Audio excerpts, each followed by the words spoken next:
Assalamu alaikum. Hello guys, in this video I am going to explain you about the difference between the engine torque and the transmission torque. By engine torque we mean the torque delivered by the engine to the crankshaft, and by the transmission torque we mean the torque delivered to the driving wheels of the car or the bike with the help of these transmission gears. So let's start with the engine torque.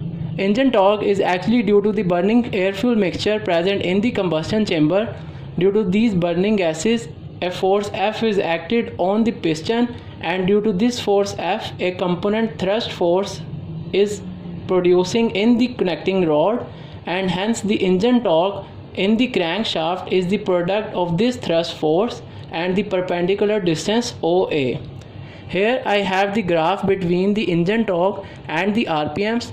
It has an increasing trend at lower RPMs and a decreasing trend at higher RPMs, and it gets its maximum value somewhere between them, and this peak value is different for the different engine designs and conditions.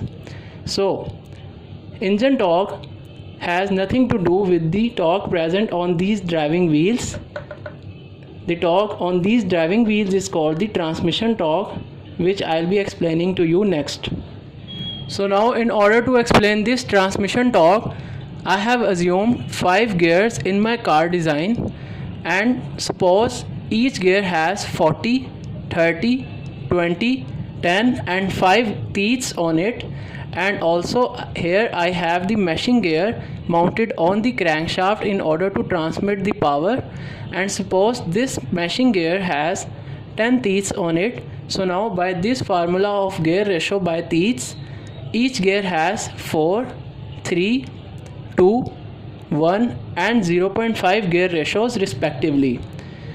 So now let's assume we are in first gear. This meshing gear is connected with the first gear and the gear ratio is 4 for the first gear. It means for 4 rotations of this meshing gear, the first gear will rotate only once.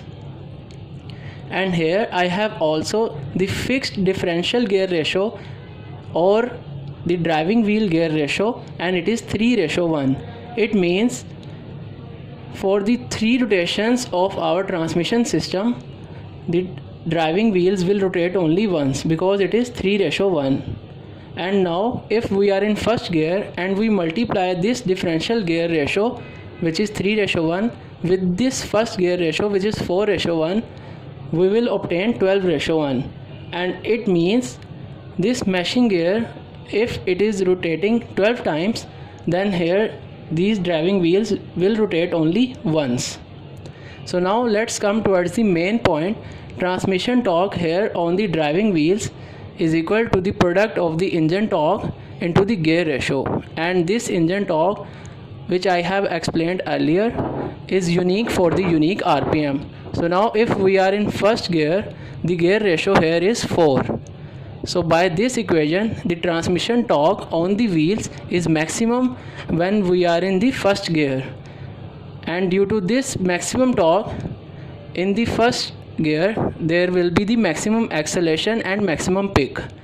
So similarly for the constant RPM, if we are in second gear, the gear ratio in this equation will be 3. So for the second gear, the transmission torque by this equation will be less than the first gear. The question now arises here, why we can't stay in the first gear if the first gear has maximum torque, maximum acceleration or peak? The answer to this question is the red line. Red line is the speed limit for each of this gear. Say 4000 RPMs for the first gear, it means after the 4000 RPMs, the vibrations in the transmission systems will be higher and the safety factors for these gears may be exceeded. So we have to avoid this red line for every gear, so that's why we have more than one gears in order to increase the speeds of our car. So now I can hope you guys can clearly differentiate between the engine torque and the transmission torque. So guys, that's from my side. If you guys have any questions, you can comment below. I'll try to answer them, and please don't forget to subscribe and share. Thank you very much.